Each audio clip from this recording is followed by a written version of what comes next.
Okay. Square root of 144 times 5 to the second power minus 8 to the third power divided by 16. What's the answer? 268. Very good. If today is Friday, what day will it be 200 days later? Again, question is, if today is Friday, what day will it be 200 days later? What's the answer? Go to the board and answer.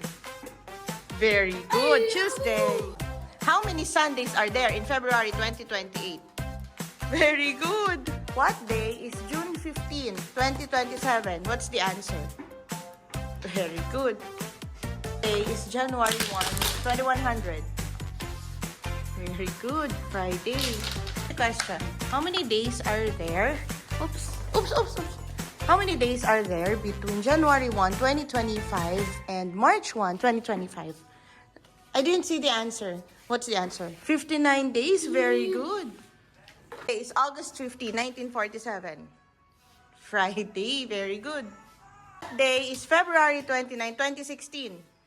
Very good. Monday. Day is October 1, 2023. Very good. Day is June 12, 1898. Very good. 25 squared minus 15 squared. What's the answer? 400. Very good. Square root of 625 plus 144. Go. What's the answer?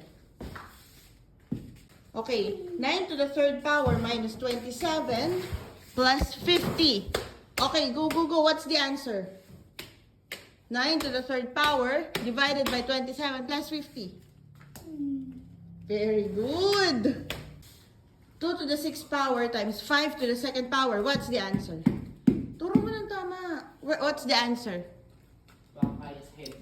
What's the answer? Okay, very good. 1001 minus 77 times 13. Very good. 81 divided by 9 to the third power. What's the answer? Which one is the answer? Very good. 64. 2025 divided by 45. What's the answer? Very good.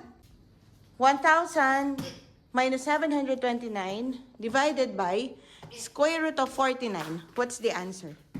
Very good.